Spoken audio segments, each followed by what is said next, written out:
여러분, 만약에 다른 사람이 나를 바라보면서 막 나라는 사람에 대해서 평가하면서 이야기를 한다고 하면 여러분은 어떤 이야기를 듣고 싶으십니까?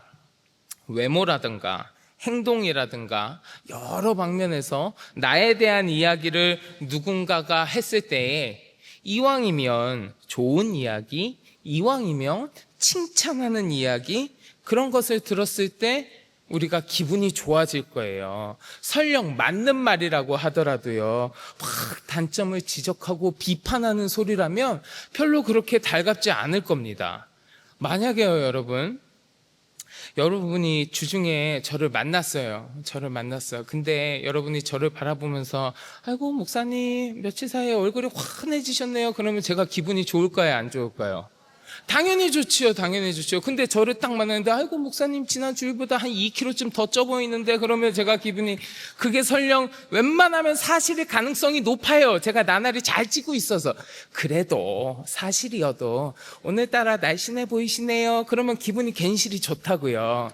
물론 가짜인 거 저도 알아요. 저도 아는데 그래도 이왕이면 잘생겼다고, 이왕이면 좋다고, 이왕이면 잘하고 있다고 칭찬하는 소리, 그런 이야기를 들었을 때 우리가 기분 좋은 거, 그게 사람 마음일 거예요. 물론 어떤 사람은 정말로 잘생겼어, 정말로 예쁘고 정말로 막 칭찬할 점밖에 없는 사람도 있고, 어떤 사람은 그에 비해서 좀 평범한 사람도 있어요. 근데 막 그런 사실 여부를 다 떠나서 어쨌든 우리가 칭찬하는 이야기 들으면 기분 좋을 겁니다. 그리고 그건요, 남녀노소를 가리지도 않습니다. 남자든 여자든 나이가 들었든 어리든 잘생겼다고, 착하다고 막 그런 칭찬해주는 이야기 하면 좋아하는 거 다 마찬가지예요. 자, 여러분 보셔서 아시겠죠? 제 얼굴을 지금 저 화면에 저렇게 크게 띄워놨잖아요. 보셔서 아시겠지만 제가 그렇게 인물이 나쁜 편은 아닙니다. 제가 살이 좀 쪄가지고 살짝 가려져서 그런데 이목구비를 찬찬히 뜯어보잖아요?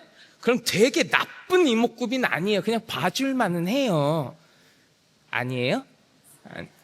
봐줄만 해요. 저 살 빠지면 되게 봐줄만 해요. 아직 한 번도 안 빠져봐서 그렇지.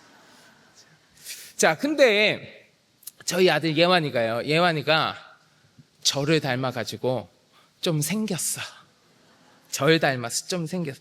어린애가 막 돌아다니는데 저희 예안이 좀 생겼잖아요. 그리고 목사 아들이잖아요. 목사 아들인데 어린애가 막 돌아다니고 여기서 찬양하고 하니까 우리 성도님들이 저희 예안이를 향해서 아유 이쁘다고, 아이고 귀엽다고 칭찬해 주시는 거 저 많이 듣습니다. 그리고 너무너무 감사하게 생각해요. 너무너무 감사하게 생각했는데, 지나가시는 어른들마다 저희 예완이를 보면서 아이고 예완아 귀엽다 이런 이야기 참 많이 해주시거든요. 그런데 어느 날 저희 예완이가 집에 와가지고 아빠, 어떤 권사님이 자꾸 나한테 귀엽다고 해서 자기가 싫다는 거예요. 그게 싫다는 거야. 그래서 예완아 너 귀엽다고 칭찬해 주시는 건데, 귀엽다고 칭찬한 건 그게 왜 싫어? 감사한 거지 왜 싫어? 그랬더니 나는 귀여운 게 아니라 잘생긴 건데 귀엽다고 해서 싫어요 그러더라고. 다음에 저희 예완이 만나면 잘생겼다고 해주세요. 여러분, 남녀노소가 다 똑같습니다. 남자든 여자든 나이 들었던 어리든 똑같아요. 이왕이면 잘생겼다고, 이왕이면 좋다고, 이왕이면 멋있다고 칭찬하는 소리, 그런 소리 듣고 싶은 마음 다 똑같이 가지고 있습니다. 그런데요, 저는 언제든지 저만 만나면 언제든지 칭찬만 해주시는 분이 있어요. 언제든지 잘생겼다 그러고, 언제든지 멋있다 그러고, 언제든지 듬직하다 그러고, 언제든지 착하다고 늘 칭찬해 주시는 분이 한 분 있습니다. 그게 누구냐면 저희 할머니예요. 저희 할머니는 언제든지 저만 보면 아이고 우리 정수 하면서 막 칭찬하시거든요. 근데 저희 할머니가, 저희 외할머니인데 제가 한번 말씀드린 적이 있어요. 치매가 걸리셔가지고 1분마다 이제 기억을 못해서, 그래서 1분마다 물어봤던 거 또 물어보고 했던 얘기 또 하고 그래요. 기억력이 1분을 안 가시는 거예요. 그러니까 1분마다 저를 보면 아이고 우리 정수 잘생겼네, 1분 있다가 아이고 우리 정수 잘생겼네 그러시는 거예요. 그래서 계속 들어도 계속 들어도 기분 좋아요. 부모 눈에 아니면 할머니, 할아버지가 자기 손자, 손녀를 바라볼 때 얼마나 이쁘겠어요. 할머니, 할아버지들, 부모님들 다 공감하실 거예요. 내 새끼는 얼마나 이쁘고 사랑스럽겠어요. 제가 어느 날요, 얼마 전이었던 것 같아요. 저희 가족끼리 이렇게 어디 갔다가 쇼핑몰에 간 적이 있습니다. 근처에 쇼핑몰이 있어서 갔어요. 저희 애완이 옷을 한 벌 좀 사줘야 될 것 같아가지고 옷을 한번 사주려고 쇼핑몰에 가서 어린이 옷 파는 데를 이렇게 막 둘러보고 있었습니다. 막 둘러보고 있었는데, 근데 저희 옆에 어떤 가족이 있었어요. 다른 가족. 근데 보니까 할아버지, 할머니, 아빠, 엄마, 그리고 꼬마 아이, 이렇게 5명 가족이 그 꼬마 아이 옷 사러 다 같이 왔던 것 같아요. 그래서 막 옷을 사고 있었는데, 그 할머니가 애들 모자가 이렇게 있었는데 거기서 노란색 모자를 하나 이렇게 짚더니 자기 그 손자한테 씌우는 거예요. 이렇게 꼬마한테 딱 씌우더니, 아이고 우리 손자 너무 이쁘네, 아이고 우리 손자 빛이 나네, 너무 잘생겼네, 그러시는 거예요. 그랬더니 그 옆에 있던 아빠가 한마디 거드는 거예요. 아이고 우리 아들은 얼굴이 하얘가지고 노란 모자 씌워놔도 이렇게 잘 어울리네, 막 그러는 거예요. 그랬더니 옆에 있던 할아버지가 한마디 더 거들어. 아이고 우리 손자가 잘생기기만 했대, 얘 마음씨도 얼마나 착한데, 그러고 거드는 거예요. 그래서 제가 옆에서 그거 듣고 있다가, 아니 애가 얼마나 하얗고 잘생겼길래 저러나 싶어가지고 제가 걔를 봤어요. 봤는데 아이 까무잡잡해. 그거 되게 잘생긴 줄 알았는데 그냥 평범해. 되게 잘생긴 것 같지도 않고 까무잡잡한 것 같아요. 근데 그 할아버지, 할머니, 아버지, 엄마 눈에는 얘가 세상에서 제일 잘생긴 거야. 제일 하얀 애야. 정말 그 가게에서 나갈 때까지 끊임없이 칭찬해요. 이거 씌웠다가, 야, 너 너무 잘 어울린다. 이거 씌웠다가, 야, 이것도 네 거다. 우리 손자 예쁘다, 예쁘다. 계속해서 칭찬해요. 그러면서 가는 거예요. 제가 그걸 지켜보면서, 아, 부모님 눈에, 할아버지, 할머니 눈에 내 자식은, 내 자녀는, 내 사랑하는 내 새끼는 잘생겼든 못생겼든 까맣든 하얗든 아무 상관이 없구나. 그저 부모님 눈에는 내 새끼이기 때문에, 내가 사랑하는 자녀이기 때문에 무조건 이쁜 거구나. 그것을 제가 그 가족을 보면서 이렇게 생각하게 됐습니다. 그러면서 이런 생각이 문득 드는 거예요. 그러면 내가 하나님의 자녀라면 우리 하나님도 나를 보시면서 아이고 내 새끼 너무 예쁘네. 내가 하나님의 자녀가 되면 하나님도 나를 바라보시면서 아이고 내 새끼 예쁘구나, 아이고 우리 정수 예쁘구나, 하나님도 그러시지 않을까. 세상 사람들한테도 잘생겼다고 잘한다고 칭찬받는 이야기 들으면 너무너무 기분 좋을 텐데, 하나님이 나를 바라보시면서 아이고 너 잘생겼다, 너 잘났다, 정말 너 착하다, 훌륭하다 하고 나를 막 칭찬해 주시면 얼마나 좋을까, 얼마나 좋을까. 내가 하나님의 자녀라면 우리 하나님 눈에 내가 너무너무 사랑스러워 보이겠지. 나의 모습이 어떠하든 상관없이 하나님이 나를 칭찬해 주시지 않을까, 그런 생각이 들었습니다. 그러면서 오늘 본문 말씀이 딱 떠오르는 거예요. 요한복음 1장 12절의 말씀, 우리 다 같이 한 번만 더 봉독해 보겠습니다. 영접하는 자,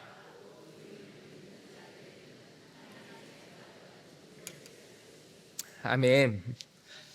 여러분, 저는요, 여러분도 마찬가지실 거예요. 저는 하나님께 칭찬받는 사람이 되고 싶습니다. 그런데 그 하나님께 칭찬받을 수 있는 가장 확실한 방법 중에 하나가 내가 하나님의 자녀가 되면 되겠구나. 내가 하나님의 자녀가 되면 하나님께서 나를 사랑해 주시고 나를 칭찬해 주시지 않을까. 가장 확실한 방법인 것 같아요. 그런데 내가 하나님의 자녀가 되려면 무엇을 어떻게 해야 되는가? 영접하는 자, 곧 그 이름을 믿는 자라고 하셨어요. 내가 주님을 영접하고 하나님을 믿으면 하나님은 나를 주의 자녀라 해주신다라는 거예요. 성경에 기록되어 있는 말씀이니 내가 하나님의 자녀가 되는 방법 중에 이것보다 더 정확한 방법은 없을 겁니다. 무엇보다도 정확한 하나님의 자녀가 되는 법, 하나님의 자녀의 권세를 얻는 방법이 무엇이냐? 주님을 영접하고 주님을 믿으라는 거예요. 그러면 내가 하나님 자녀의 권세를 얻게 되고 하나님의 자녀로 거듭나게 된다라는 겁니다. 근데 여러분 생각해 보세요. 우리가요, 내가 무언가를 얻기 위해서는 그만한 대가를 치러야 해요. 대가를. 아무런 대가도 치르지 않고 무언가를 얻게 되는 일은 없어요. 설령 내가 대가를 치르지 않았는데 내가 무언가를 얻었다? 그러면 10중 8구는 누군가가 나를 위하여 대신 대가를 치러준 거예요. 그래서 내가 얻을 수 있던 거지, 아무도 대가를 치르지 않고 나도 대가를 치르지 않고 그 누구도 값을 지불하지 않았는데 무언가가 나에게 생긴다? 그런 일은 없습니다. 없어요. 우리가 슈퍼에 가서 과자를 하나 살려고 해도 그 과자 값을 내야 되잖아요. 우리가 학교에서 공부를 잘하고 싶습니까? 열심히 공부하는 대가를 치러야지 공부를 잘하게 되는 거예요. 내가 직장에서 좋은 성과를 내고 싶습니까? 그만큼 열심히 일하는 노력과 대가가 있어야지 성과를 얻는 거예요. 큰 것을 얻기 위해서는 큰 대가가 필요하고요. 작은 것을 얻기 위해서는 작은 대가가 필요하단 말이에요. 자, 그러면 하나님의 자녀가 되는 권세, 하나님의 자녀의 권세를 얻기 위해서는 어느 정도의 대가를 치러야 할까요? 여러분 생각하시기에 하나님의 자녀가 된다라는 거, 하나님의 자녀의 권세를 얻는다는 건 내가 어느 정도의 대가를 치러야 그것을 얻을 수 있다고 생각하십니까? 제가 결혼하고 나서요, 저희 아내하고 결혼하고 나서 꽤 오랜 시간 동안 자녀가 생기지 않았습니다. 제가 결혼하고 6년 만에 저희 아들을 얻었으니까 꽤 오랜 시간 동안 하나님께서 저희 가정에 자녀를 허락하지 않고 계셨었어요. 그러니까 자녀가 허락되지 않는 시간이 꽤 오랜 시간이 점점 지나다 보니까 저하고 저희 아내하고 입양에 관해서 이야기를 나눈 적이 있어요. 입양에 관해서 나중에 언제 제가 몇 살이 될 때까지 하나님이 계속 우리에게 자녀를 주시지 않으면 우리가 입양도 한번 생각해 봐야겠다라는 얘기를 한번 한 적이 있었습니다. 근데 입양에 관한 이야기를 나눈 적이 있어서 입양에 관해서 정말로 알아본 적도 있습니다. 알아본 적도 있는데 자녀가 생긴다라고 하는 건요, 단순히 아이를 하나 데리고 오는 이야기가 아니더라고요. 뭐 지금도 마찬가지겠지만 제가 들었을 때 지금은 더 까다로워졌다고 들었는데 입양을 하기 위해서 정말 많은 서류들이 필요하고요. 부모로서 자격이 있는지 없는지 면밀하게 심사받아야 됩니다. 그 재정적인 상황은 어떡하고 양육 환경은 어떻고 이 부모의 정서적인 상태는 어떻고 뭐 여러 가지를 검증받아야 돼요. 시간과 돈과 노력, 그리고 무엇보다도 그 아이를 향한 헌신적인 사랑이 없으면 자녀를 데리고 온다, 입양을 한다, 너무 어려운 이야기겠더라고요. 그러니까 한 생명을 나의 자녀로 받아들이는 일은 정말 어마어마한 대가를 요구하는 엄청난 일이라는 겁니다. 그런데 만물의 창조주이신 우리 하나님의 자녀가 되는 일은 어떻겠습니까? 얼마나 큰 대가를 치러야지 그것을 얻을 수 있는 일이겠냐고요. 죄로 인하여 하나님과 단절되었던 우리를 다시 주의 자녀로 삼아주신다는 건요, 상상할 수 없을 만큼 거룩하고 숭고한 대가를 요구하는 일 아니겠어요? 만약에 내가 내 능력으로 그 대가를 치르겠다고 생각하면 감히 그 값을 치를 수 없을 겁니다. 한번 상상해 보세요, 여러분. 여러분이 이제 하나님과 마주해서 내가 하나님의 자녀의 권세를 얻고 싶습니다. 그래? 네가 자녀의 권세를 얻기 위해서 어느 정도의 대가를 치를 수 있는지 한번 물어볼 테니까 대답해봐 라고 하나님이 막 여러분들한테 물어보신다, 질문을 하신다고 하면 여러분 어떻게 대답하실 수 있는지 한번 상상해 보세요. 제가 몇 가지 질문 드려볼게요. 자, 당신은 신앙생활을 몇 년이나 하셨습니까? 신앙생활을 몇 년이나 해야 하나님의 자녀가 되기에 적정한 대가일까요?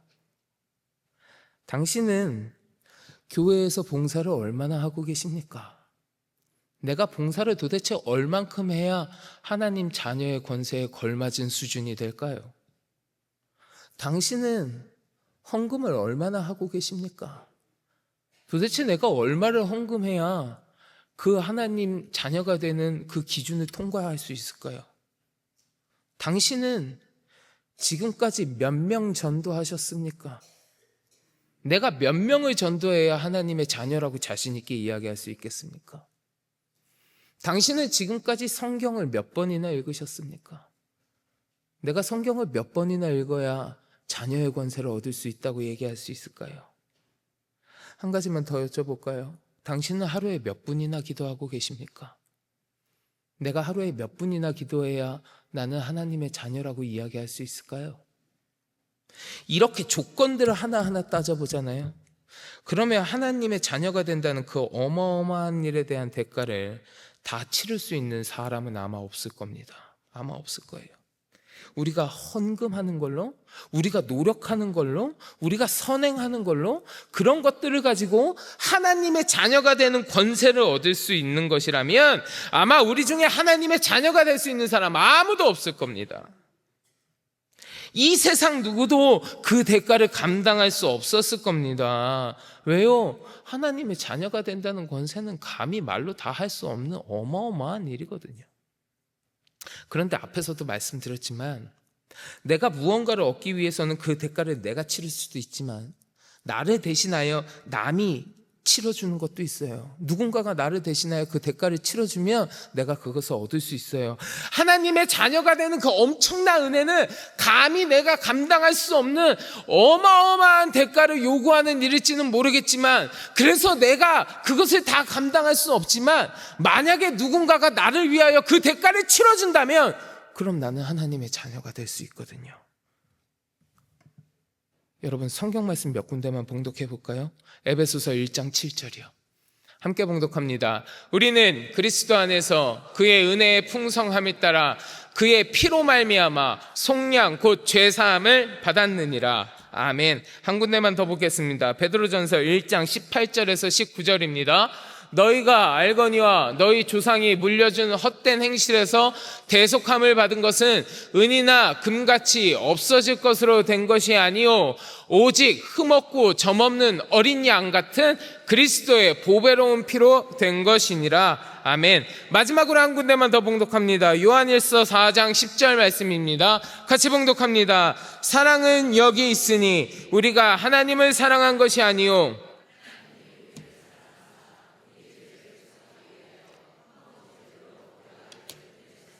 아멘. 우리가 하나님의 자녀가 되기 위해서 그 권세를 얻기 위해서는 크나큰 대가가 필요한데 성경은 그 대가를 이미 지불했다고 말씀하시는 거예요. 너를 대신해서 그 대가를 지불했다고. 누가요? 우리 하나님이요. 우리 하나님께서 그 아들 예수 그리스도를 이 땅에 보내시고 그분이 십자가에 달려 우리 대신 죽으심으로 내 죄값을 대신하여 십자가에 달려 돌아가심으로 나의 모든 죄를 사하여 주시고 내가 하나님의 자녀가 될 수 있는 그 대가를 우리 예수님이 대신 치러주셨다는 거예요. 우리가 하나님의 자녀가 되기 위하여 치러야 하는 그 엄청난 대가, 우리 주님께서 나를 대신하여서 예수의 보혈로 지불하셨다라는 겁니다. 그리고요, 나를 대신해서 예수 그리스도의 보혈로 그 모든 대가를 지불하신 다음에 하나님 우리한테 말씀하시는 거예요. 다른 거 아무것도 따지지 않는다. 다른 거 아무 조건도 너한테 요구하지 않는다. 단 한 가지, 그게 뭡니까? 믿음이요. 믿음. 다른 거 다 아니야.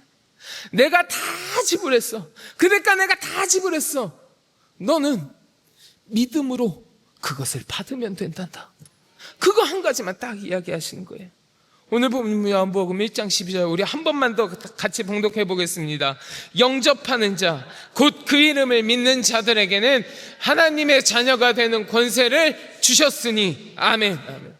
세상에서도 자녀가 되기 위하여 입양이라는 절차를 거칠 때 엄청난 대가 요구하고 복잡하고 너무너무 많은 수고가 요구되지만 우리 하나님께서 단 하나 딱 한 가지 믿음만을 이야기하시는 거예요. 너희가 나의 자녀가 되기 위하여, 너희가 나의 자녀의 권세를 얻기 위하여 어마어마한 대가를 치러야 하는 일이지만 내가 아무것도 요구하지 않을게. 내가 독생자를 이 땅에 보내어서 너희가 치러야 하는 그 모든 대가를 내가 대신 다 치러줄게. 내가 대신 다 지불해줄게. 그러니까 너희는 딱 하나만 기억해라. 너희는 딱 하나면 된다. 그게 무엇이냐? 나를 믿는 그 믿음, 예수 그리스도의 이름을 믿는 그 믿음, 그 믿음 하나만 있으면 그것을 가지고 너희가 나의 자녀의 권세를 얻게 되는 거란다. 에베소서 2장 8절 말씀 같이 봉독할까요? 에베소서 2장 8절입니다. 너희는 그 은혜에 의하여 믿음으로 말미암아 구원을 받았으니 이것은 너희에게서 난 것이 아니요 하나님의 선물이라. 아멘. 사랑하는 성도 여러분, 우리가 하나님의 자녀가 된다는 거예요. 내 능력으로는 안 되는 일입니다. 내 힘으로 하는 일 아닙니다. 감히 그 엄청난 일의 대가를 우리의 능력으로 세상 누구도 감당할 수 없어요. 하지만 우리 하나님께서 예수의 보혈로 나를 대신하여 그 대가를 다 치러주시는 거예요. 그리고 우리에게 말씀하시는 거예요. 내가 다 치렀으니 너는 나를 믿는 믿음, 그 믿음을 가져라. 그 믿음을 통하여 너는 하나님의 자녀, 그 믿음을 통하여 너는 나의 자녀가 되는 거란다. 사랑하는 성도 여러분, 하나님의 자녀가 되고 싶으십니까? 하나님께서 치르신 예수 그리스도의 보혈이라는 대가가 내 이야기가 되기를 원하십니까?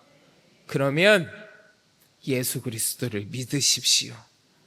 영접하는 자, 곧 그 이름을 믿는 자가 되시기 바랍니다. 그러면 하나님의 자녀가 되는 권세가 여러분의 이야기가 될 것입니다. 바라기는 이 시간 함께 하시는 우리 모든 성도 여러분, 우리 모두가 주님을 영접하고 그 이름을 믿음으로 하나님의 자녀가 되는 권세의 주인공들이 다 되시기를 주의 이름으로 간절히 축원합니다. 자, 이제 내가 주님을 잘 믿고 하나님의 자녀로 거듭났어요. 내가 하나님의 자녀로 거듭났어요. 그러면 내가 이제 하나님의 자녀가 되었으니 지금부터 모든 고난이 끝나고 나는 하나님의 자녀야 그러면서 떵떵거리면서 사는 삶이 펼쳐지겠습니까? 아니에요. 안타깝지만 아닙니다. 오히려 하나님의 자녀가 되고 그 하나님의 자녀가 되는 권세를 얻으면 어떤 일이 펼쳐지느냐? 이제부터 진짜 싸움과 고난이 시작되는 거예요. 하나님의 자녀로 거듭나면요, 진짜 싸움과 고난이 시작돼요.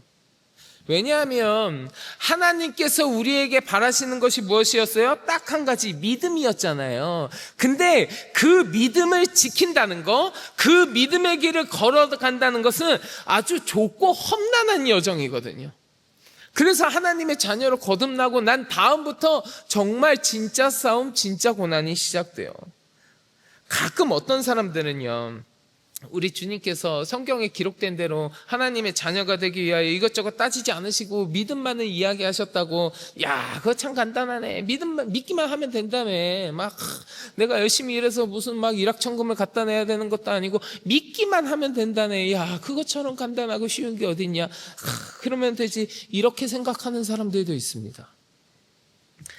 실제로 제가 예전부터 굉장히 가깝게 지내는 친구가 한 명 있어요. 친구가 한 명 있는데 참 안타깝게도 이 친구가 교회를 안 다녀요. 그래서 제가 이 친구를 가끔 만날 때마다 안타까운 마음에 제가 만날 때마다 얘기해요. 야, 너 예수 믿어라. 그래야지 구원받는다. 야, 예수 믿어라. 그래야지 천국 가지. 제발 교회 한번 가라. 너 예수 믿어야 돼. 제가 만날 때마다 이야기해요.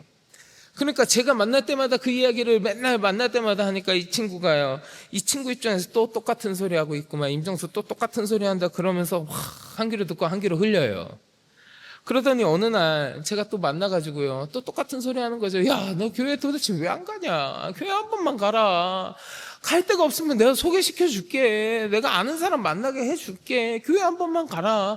예수 믿어야지 천국 가지. 그러면서 제가 또 똑같은 얘기 했거든요. 그랬더니 어느 날은 이제 자기 듣다가 지쳤나 봐요. 그러더니 야, 알았어.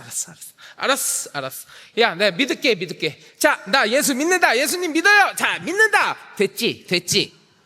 믿는다니까. 나 예수 믿는 거 됐지. 나 이제 예수 믿으니까 천국 갈 수 있는 거지? 그러는 거예요. 오늘날의 많은 성도들 가운데요, 이런 모습으로 신앙생활 하시는 분들이 있어요. 나는 예수 믿으니까 구원받았다고 얘기하면서 믿음으로 인하여 우리를 자녀 삼아 주신다고 하시는 그 하나님의 구원의 은혜를요, 굉장히 값싼 은혜, 싸구려 은혜로 만드는 사람들이 있어요. 분명히 우리 하나님은 주의 자녀로 거듭나기 위하여 우리에게 믿음, 그 한 가지만을 이야기하셨지만, 하지만 그 단 한 가지 믿음이라고 하는 거, 그 믿음을 갖고 살아간다고 하는 거, 믿음을 지킨다고 하는 게요, 결코 쉬운 길이 아니에요. 그 믿음을 지킨다는 것이 얼마나 어려운 길이고요, 얼마나 인내를 필요로 하는 길이고, 얼마나 치열한 영적 싸움을 견뎌내야 하는 일인지 성경에도 많이 기록되어 있어요. 이미 우리보다 먼저 그 믿음의 길을 걸었던 믿음의 선조들이 그 믿음의 길을, 믿음을 지킨다는 게 얼마나 어려운 건지 자신의 삶을 통해서 성경에 다 기록해냈다니까요. 우리 몇 군데만 같이 보실래요? 마태복음 7장 13절부터 14절 같이 봉독합니다. 좁은 문으로 들어가라. 멸망으로 인도하는 문은 크고 그 길이 넓어 그 길로 들어가는 자가 많고, 생명으로 인도하는 문은 좁고 길이 협착하여 찾는 자가 적음이라. 멸망으로 인도하는 문은 크고 그 길이 넓지만 생명으로 인도하는 문, 하나님의 자녀가 되는 문, 구원으로 나를 인도하는 문, 믿음의 문, 그 문은 좁다고요. 좁고 그 길이 협착하다고 했어요. 믿음의 길은 절대로 넓고 편한 길이 아니라는 겁니다. 한 군데 더 볼까요? 디모데후서 4장 7절입니다. 디모데후서 4장 7절 같이 봉독하겠습니다. 나는 선한 싸움을 싸우고 나의 달려갈 길을 마치고 믿음을 지켰으니. 믿음을 지키기 위해서 무엇을 했다고요? 선한 싸움을 싸웠다고요. 달려갈 길을 마쳤다고요. 믿음을 지키기 위해서 인내와 영적인 싸움의 시간이 필요하다라는 거예요. 그 과정이 믿음을 지키는 과정 가운데 있었다라는 거예요.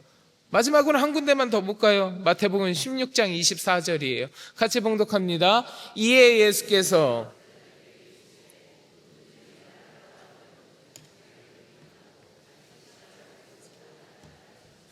아멘. 믿음을 지킨다는 거, 예수 그리스도를 믿는다는 거, 나를 부인하고 십자가를 지고 따르는 길이야. 그거 편하고 좋은 길 아니고 십자가를 지고 걷는 길이야. 그러니 어찌 이 길이 쉬울 수 있겠냐고요. 믿음을 지킨다는 것, 믿음의 길을 걷는다는 것은 좁고 험한 길을 걷는 거고요, 끝없이 인내를 감내해야 하는 길이고, 끝없는 영적인 싸움을 치러야 하는 길이고, 내 모든 것을 내려놓고 십자가를 지고 걸어가는 길이에요. 믿음은요, 제가 믿어요, 내가 예수님 믿는다니까, 나 믿는다니까요, 그렇게 단순하게 이야기하는 값싼 이야기가 절대로 아니에요. 여러분들도 이미 신앙생활 하면서 많이 느껴보셨을 겁니다. 믿음을 지킨다는 게 얼마나 어려운 일인지. 내가 믿음을 지키면서 이 세상 가운데에서 살아갈 때에 내가 믿는다는 이유 하나만으로, 내가 예수 그리스도를 믿는 믿음을 지키기 위하여서 받지 않아도 되는 고난이나 비방이나 모욕을 느껴보신 적 여러분들도 한 번쯤은 다 있으실 거예요. 사실 우리가 믿음을 지키면서 살잖아요. 그러면 그로 인해서 우리의 삶 가운데 박해가 계속해서 찾아옵니다. 디모데후서 3장 12절에 기록되어 있어요. 우리 같이 한번 봉독하겠습니다. 무릇 그리스도 예수 안에서 경건하게 살고자 하는 자는 박해를 받으리라. 예수 안에서 경건하게 살고자 하면, 그렇게 노력하면 칭찬과 기쁨과 보람을 느끼는 게 아니라 박해를 받는 데잖아요. 왜 그럴까요, 여러분? 왜요? 믿음을 지키는 길이 왜 이렇게 어려운 길일까? 왜 그렇게 인내하는 길이고, 왜 그렇게 싸워야 하는 길이고, 왜 박해받고, 왜 그렇게 힘들고 어려운 일일까요? 그건요, 그 믿음 때문에 하나님의 자녀로 거듭나는 성도들을 넘어뜨리려고요, 세상의 유혹, 죄의 유혹들이 끊임없이 우리에게 다가오기 때문에 그래요. 하나님의 자녀가요, 세상 사람들과 똑같이 살 수는 없잖아요. 하나님의 자녀는 세상의 기준이 아니라 하나님이 기뻐하시는 뜻을 따라서 하나님을 기준 삼아서 살아가야 되지 않겠습니까? 그런데 세상 유혹은요, 우리가 그러한 삶을 살지 못하도록, 그 믿음의 길을 걸어가지 못하도록, 그래서 하나님의 자녀로 거듭나지 못하도록 끊임없이 우리를 공격한다고요. 내 믿음을 무너뜨리려고 끊임없이 나를 공격한다고요. 그래서 믿음의 길을 지킨다는 것이 너무너무 어렵고 힘든 길이라는 거예요. 몇 번 말씀드린 적이 있는데, 제가 군대에 있을 때요, 제가 군인 시절에 제가 이제 등치도 크고 하니까, 뭐 지금도 작진 않지만 그때는 지금보다 조금 더 컸어요. 지금보다 한 10kg쯤 더 나갔을 때예요, 군대. 뭐 처음 듣는 것처럼 그렇게 새삼 놀라고 그러세요. 몇 번 말씀드렸는데, 등치도 크고 그러니까, 아무래도 키가 크고 등치가 크니까 그만큼 힘도 셌죠. 힘도 세고 하니까 제가 저희 부대가 있던 사단에서 체육대회가 열렸습니다. 체육대회가 열렸는데, 뭐 여러분 잘 아시겠지만, 이렇게 군대는요, 뭐 이렇게 굳이 그 위에도 더 있긴 하지만 사단이라고 하는 큰 덩어리가 있어요.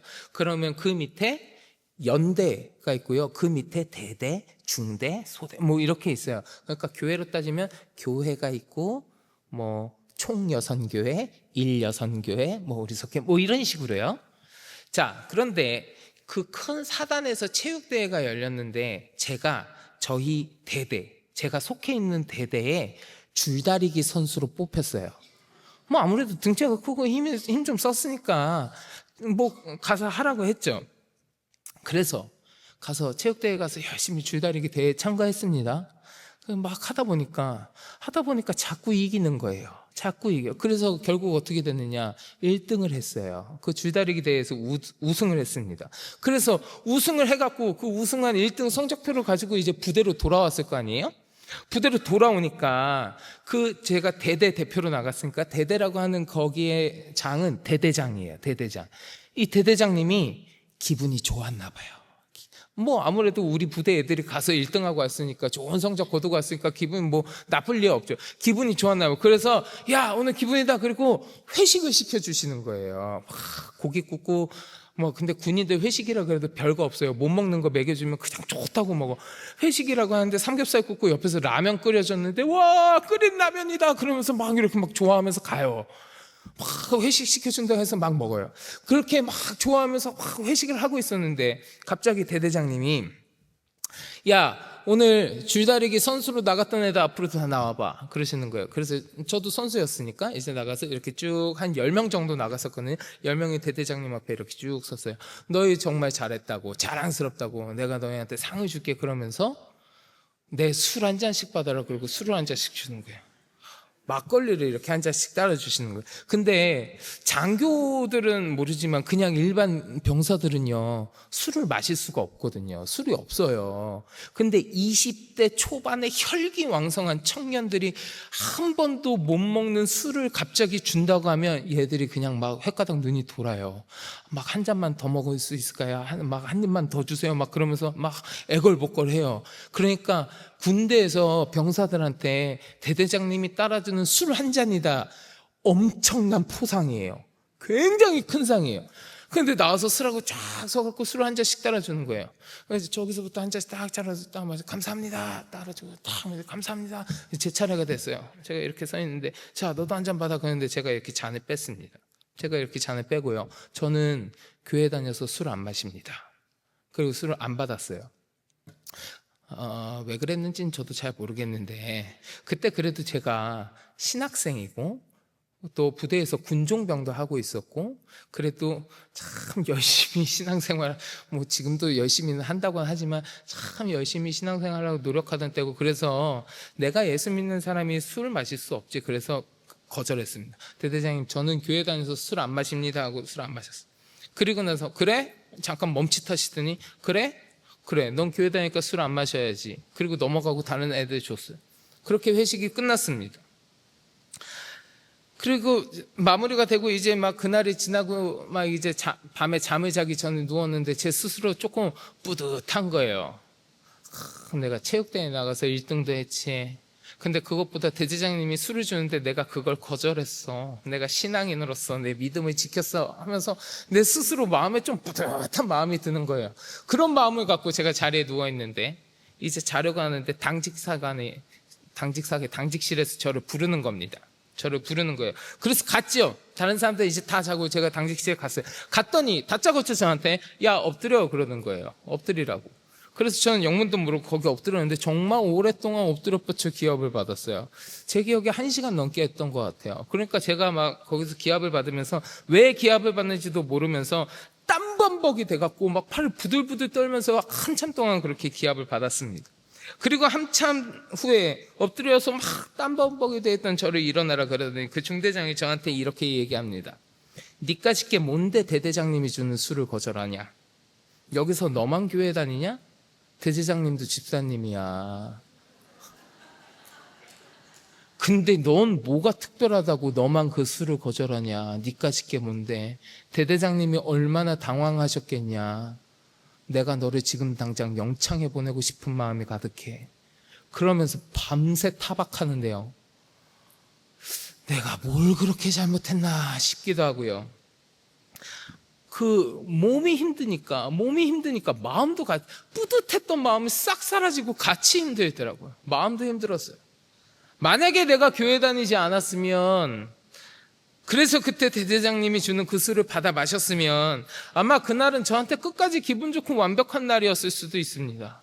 대회 나가서 우승했죠. 돌아와서 회식했죠. 대대장님 칭찬받았죠. 잘 접할 수 없는 술도 한 잔 마셨죠. 그리고 잘 자면 되잖아요. 아주 완벽한 하루였을 거예요. 그런데 난 교회 다니니까 예수 믿으니까 술 안 마십니다라고 했던 그 한마디가 남들 다 자는 밤중에 불려나가서 땀범벅이 될 때까지 기합받는 그날로 뒤바뀌어졌어요. 솔직히 좀 억울했어요. 내가 뭘 그렇게 잘못했나. 그런데 그리고 며칠 후에 이제 주일이 됐을 거 아니에요? 주일이 돼서 교회에 갔습니다. 교회에 갔는데 대대장님도 집사님이라 그랬잖아요. 그럼 교회 가면 만나죠. 만나는데 대대장님이 저를 따로 부르시더라고요. 따로 부르시더니 네가 군종병인데 내 술잔 안 받아서 내가 뿌듯했다 그러시는 거예요. 내가 뿌듯했다.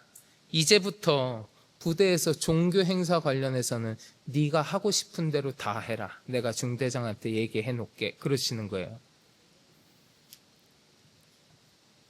결과만 제가 말씀드릴게요. 저희 부대가요 100명쯤 되는 부대였어요. 전체 인원이 100명. 제가 처음에 이등병으로 저희 부대 갔을 때 저 포함해서 4명이 교회 다녔습니다. 100명 중에 4명 교회 다녔어요.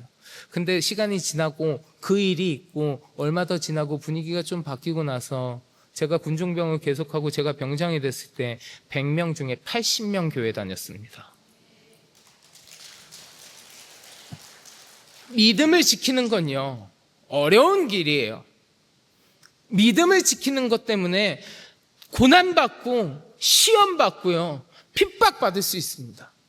그러나 그럼에도 불구하고 그 길을 끝까지 지켜나가면 하나님의 자녀가 되는 권세를 얻을 수 있습니다. 하나님께서 그 믿음의 길을 지킨 자에게 역사하시는 하나님의 일하심을 우리가 볼 수 있어요. 사랑하는 성도 여러분, 하나님은요 주의 자녀가 되기 위해서 우리에게 많은 것을 요구하지 않으셨습니다. 이것저것 다 따져 물으시지 않으셨습니다. 오직 믿음이라고 하는 단 한 가지 이야기만 하셨어요. 그리고 어떤 사람들은 믿음만 가지면 되니까 주의 자녀가 되는 길이 참 쉬운 길이라고 생각하기도 합니다.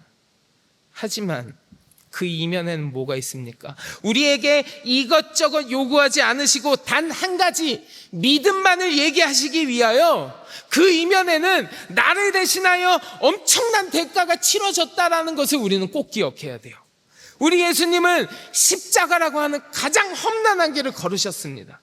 그러나 그 길 끝에 있는 기쁨, 우리를 구원해서 나를 하나님의 자녀로 만드시는 그 기쁨을 위해서 우리 예수님도 모든 고난을 참으셨어요. 이제는 우리 차례입니다. 이제는 우리 차례예요. 우리가 가져야 하는 믿음은, 우리가 걸어야 하는 믿음의 길은요 좁고 험난한 길이에요. 어려운 길이에요. 때로는 버겁고 힘에 부칠 수도 있습니다. 세상의 가치와 부딪힐 때도 너무 많습니다. 죄의 유혹과 싸워야 될 때도 너무 많습니다. 기약 없는 기다림이 되어버릴 때도 많습니다. 하지만 우리가 끝까지 그 믿음을 잘 지켜냈을 때, 어렵고 힘들지만 그 믿음의 길을 우리가 잘 걸어갔을 때 우리는 하나님의 자녀가 되고, 하나님은 그런 우리를 보면서 이렇게 말씀하실 거예요. 아이고 내 새끼 참 잘했다. 너 정말로 멋지구나. 세상 부모가 자식을 칭찬하듯이 하나님은요, 우리의 믿음의 걸음을 보시면서 우리를 칭찬해 주실 거예요. 사랑하는 성도 여러분, 오늘 우리는 영원한 하나님의 자녀가 되는 권세가 오직 예수 그리스도를 향한 믿음으로 주어진다는 것을 같이 나누었습니다. 그리고 그 믿음의 길은 한편으로는 쉽고 간단한 것처럼 보이기도 하지만 실은 어렵고 험난한 길이라는 것을, 그 믿음의 길은 세상과는 다른 좁은 길이라는 것을 우리가 같이 나누었습니다. 그러나 여러분 꼭 기억하십시오. 그 길의 끝에는 우리를 기다리시는 하나님 아버지의 따뜻한 품이 있습니다. 그분의 잘했다, 아이고 내 새끼 잘했다라고 하시는 그 칭찬의 한마디를 기대하면서 오늘도, 그리고 내일도, 앞으로도 믿음의 좁은 길을 기쁨으로 걸어가는 우리 모든 성도 여러분들이 되시기를 주님의 이름으로 간절히 축원합니다. 자, 우리 같이 기도하겠습니다.